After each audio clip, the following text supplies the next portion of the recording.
Hey guys, just before we started, I just want to say a massive thank you to you all. The growth rate of this channel is staggering.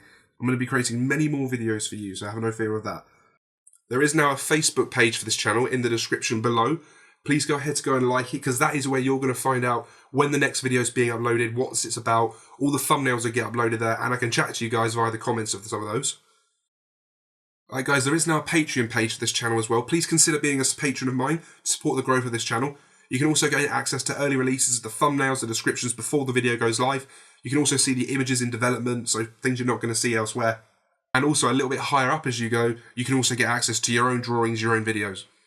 Thank you to all the new subscribers, everyone that shares the videos, because it brings more people to the channel to see them. And yeah, thank you ever so much guys, I really appreciate every subscriber, every like, every comment and every share. Alright, enjoy the video. Item SCP-835 Object Class Keter. Uncensored file restricted by 05-11. Level 4 access only. Administrator clearance accepted. Description: SCP-835 appears to be a large mass of coral-like polyps weighing 8 tons. The individual polyps are larger than any known coral species, growing to more than 1 meter in diameter in some cases. The central mass is roughly oval-shaped, with a very large polyp at each end. SCP-835 is incapable of locomotion and appears to anchor itself with the large tentacles projected from the SCP-835 polyps. These are also used in feeding and are coated with a sticky adhesive substance. The tentacles are also quite strong and have been shown to be capable of damaging plate steel. The coral of SCP-835 is extremely hard, requiring high-powered diamond drills to collect even small samples. SCP-835 also grows at a very accelerated rate, capable of adding 50 pounds of mass every day.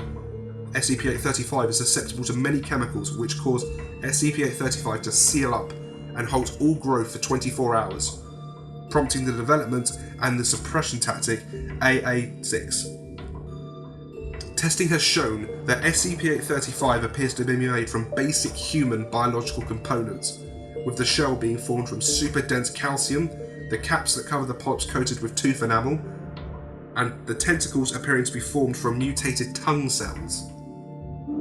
Most human biological systems are present, however many show extreme mutation and atrophy.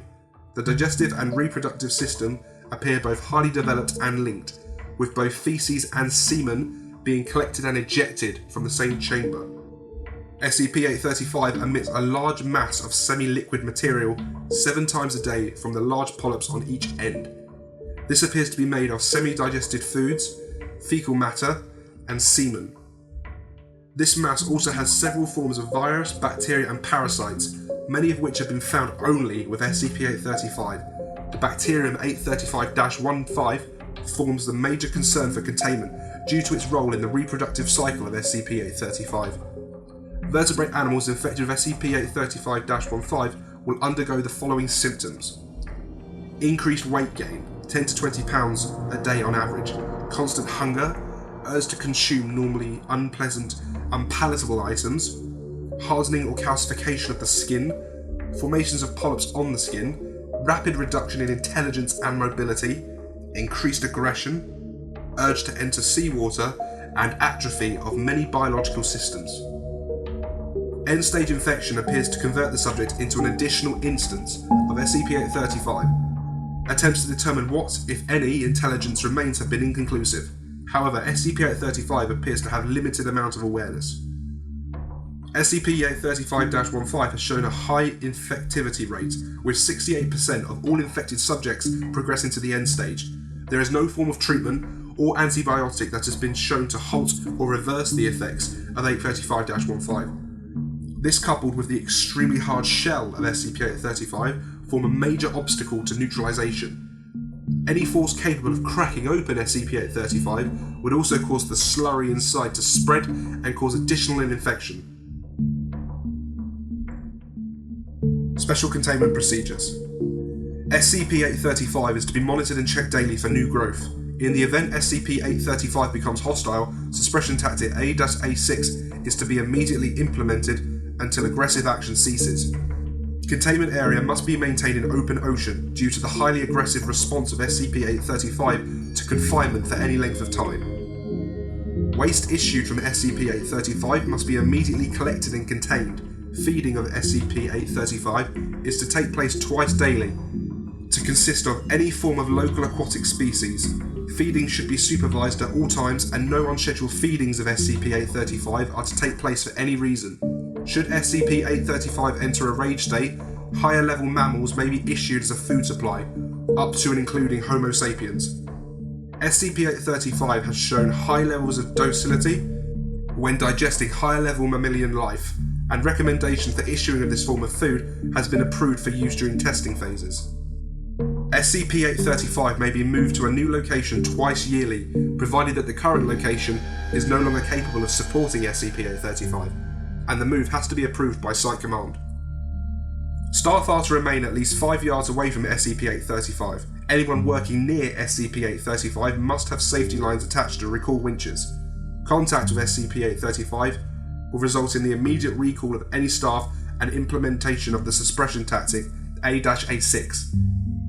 Should contact result in full capture of a staff member, SCP-835 is to be monitored constantly until the release of the subject. Uncensored file restricted by 05-11. Level 4 access only. Administrator clearance accepted. Addendum 835-01. First draft of After Action Report by Mobile Task Force Zeta 9er. Circumstances of retrieval. Hours. Mobile Task Force Zeta 9er, MoleRat, conducted an investigation of SCP-835. At this time, SCP-835 had a mass of only 4 tons and only one large polyp at the north end of the structure, designated Polyp Alpha. Polyp Bravo not yet being in existence. As per standard procedure, 4 team members were chosen for the initial investigation. Standard isolation suits were worn by all 4 team members. Lieutenant CARMELL took point, team leader, while Sergeants Liam and Michael served as support. Corporal Harry, a rookie team member, accompanied the team as an observer. A standard underwater remote vehicle, or RUV, was used for initial investigation. SCP-835 did not at first act in a hostile manner towards the team, allowing team members to approach and make contact without incident. URV-01 was sent to investigate the exterior of the object, while team members C, L and M proceeded towards what they believed to be the entrance of the site. Corporal Harry was ordered to remain outside and to monitor URV-1 in order to ensure that the device's tether did not become tangled on the exterior protrusions. The following parts of the addendum are taken from the personal account of Lieutenant CARMELL. The first sign of trouble occurred when Corporal Harry, while attempting to clear a jam in URV-1's sampling claw, reported in with the words, "Oh God, help me, help me." He then reported that some horrible tentacle thing had wrapped around his arm, and he was dragging him in towards a fucking mouth, and vocalised several distress calls. Jesus Christ, I can't do this. God, he was just a kid! It was his first fucking mission! Should have kept an eye on him. So the thing grabbed the kid. It had me fooled to rights. The entrance wasn't an entrance, it was just some cave. The real entrance was the big polyp thing on the north end. It grabbed the kid and started dragging him towards the mouth. Topside started to drag him up, but all they got was a snapped cable. And the kid, he got pulled inside and eaten. I still remember him screaming. He was screaming at us, he was crying. "Oh God, Lieutenant, it's eaten me, oh God, I don't want to die." I'm shouting at him to calm down, we're going to get him out of there. And then Topside tells us to abort, and they start the winches. I'm screaming them to wait, I had his hand. I had him. I got the carabiner on and we're hooked together, and Topside starts winching us up. And we're not getting anywhere. I'm grabbing on, I'm telling him, I'm not going to let go. And then the winch starts to seize up, and I feel this jerk on the tether, and it goes slack. And then we're both sliding into that damn thing. It was like, the only way I can think of it was like, you know that thing that doctors do when they stick a tube up someone's arse and look at the inside of the intestines? I saw that on TV once, it was like that. Except I was going down the throat of some horrible underwater hell monster, not up some poor bastard's arse. There were these muscular contractions, I guess, and they were slowly sliding us down the length of the tube. If we weren't wearing the hard suits, we would have been crushed. But as it was, we were held so tight, we could barely move, even with the power assist. I managed to get my head up, enough to see the kid's face. His faceplate was covered in vomit. Poor bastard had puked in his suit. I started yelling for him, trying to get him to say something. He managed to tell me he was alright. He was sobbing like a baby. I started doing some calculations, and based on my dead reckoning tracker and initial sonar scans, we were moving about a metre every minute. That meant 72 hours until we came out the other side, assuming we did. We had the air, our rebreathers could keep going for days. What we didn't have was the power to keep the suits warm for that long. If the heat went out, hypothermia would kill us. I don't know, look it up. In any case, we'd be dead. We needed to conserve power. I told the kid to turn off his helmet lights, lock his joints, and turn down his heat to minimal. He started crying. He didn't want to do it. I didn't blame him, but I told him he had no choice. He finally agreed to shut down everything but our internal helmet lights at least. It seemed calming down, and honestly, that extra 0.1% power wouldn't make a difference. I think that was the worst part. We spent at least a day like that, locked in our suits, couldn't move our arms and legs, no sound but the things gurgling and your own breathing, and the sound of your rebreather. The puke on the kid's faceplate started to dry up and flake off after about an hour or so in, so I could see his face. He looked tired and scared. I think, check the log, Sarge. I think it was about 13 hours in when the kid started talking again. The kid started babbling, apologised for stealing my shorts. Said you guys made him sneak into my course and take it from me as a dare. Why the hell did you guys make him do that? I mean, I don't mind if you haze the new guys, Bill, but did you always have to do it in a way that reminded them that I'm a chick? It was hard enough trying to get them to listen to me as it was. Anyway, Bill, it's all there in the log. You know what I told him. They were lies, of course, jokes. He laughed too, joked back. I hope he was joking. I don't know what I would have done if we'd survived. Maybe I would have gone ahead and did it. I don't know, it's all fucked up. Anyway, after that he calmed down a lot, even managed to crack a couple of jokes. Then I told him to take a nap. He slept for a bit. After 24 hours in, we reached, I guess they're calling it the stomach now.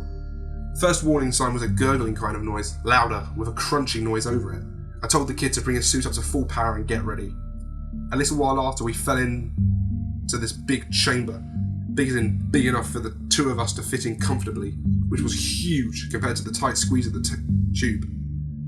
The kid's suit started hissing and the outer shell started to turn all pitted and stuff, and I noticed my gloves were starting to degrade too, so I yelled at him to move, and we started heading towards this sphincter, I guess? I remember, God, why can I remember this?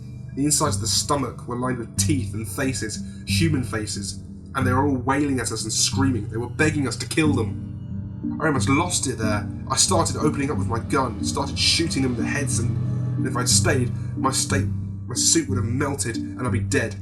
But the kid grabbed me and shoved me headfirst through the thing till we fell into this other place. It was even worse than the stomach. That one was lined with faces and filled with acid. This place was, well, you know what it was full of. I'm not squeamish, Bill. You can't be if you're a mole rat, but this place squicked me out so bad I almost passed out. The kid helped me back to my feet though. Told me we're almost there. Come on, Lieutenant. We're almost out here. Let's go, he said. We moved over to the other sphincter, but the thing was, well, it was puckered up tighter than the drill sergeant's arsehole back in basic. There's no way we were getting out of there. We decided to wait for a bit until the thing shot its load, so to speak. That's when things started to go bad. The kid started complaining about this awful smell. I tried to stay calm. Told him it was probably his suit's waste recyclers. Told him to let me take a look at it. Yeah, there was a hole in the back of his leg, probably from the acid. I put a patch on it and told him not to worry about it. And that's when I noticed there were these rid things growing all over his face. He started screaming when the first of them burst and splattered blood all over the inside of his faceplate. He begged me to kill him. I put my gun up against his faceplate and pulled the trigger. Click. I burned all my ammo trying to shoot those damn faces. The tentacles burst out of its face a moment after. It grabbed me and it started licking me, Bill. The thing was running its tongues all over my face and body, over the suit. It grabbed me and pushed me down and tried to hump my suit like a dog, but it couldn't get through. I managed to wrestle that thing that had once been the kid back through the sphincter and into the stomach. Its tentacles writhed at me as it started to melt. He smiled. Told me he loved me before he died. I screamed. Then 835 blew its load and flew out its arse into the ocean. You know the rest of the story, Bill, except one thing. When I got back to the ship, there was a breach in my suit. I haven't told anyone yet, Bill. No one noticed, not even me. A little crack on the wrist of my left glove. And I guess someone missed a spot on decontamination, and well, I figured it was okay, right? It just hit the skin, nothing internal, and I didn't start getting the symptoms right away. But I've read the reports about the latency times. and if I'm going to start coming down, now is about the tail end of the incubation period, so I locked myself in and waited. I just looked in the mirror and noticed that my face is starting to grow some red blotches, so yeah, I guess I'm fucked. As for the rest, fill it in from the reports and the logs from me, will ya? Oh, and be sure to edit it so the motherfuckers in command don't yell at me for being unprofessional in my AARs again. I'm going to finish off my drink and take a couple of Valium and go to bed. Tell the cleaner teams not to enter my quarters, abandon the entire ship and scuttle it on top of the original site. It should be easier to contain 2 of us than just 1. Besides, I think the kid would like it that way anyway. Now we can be together, just like he wants.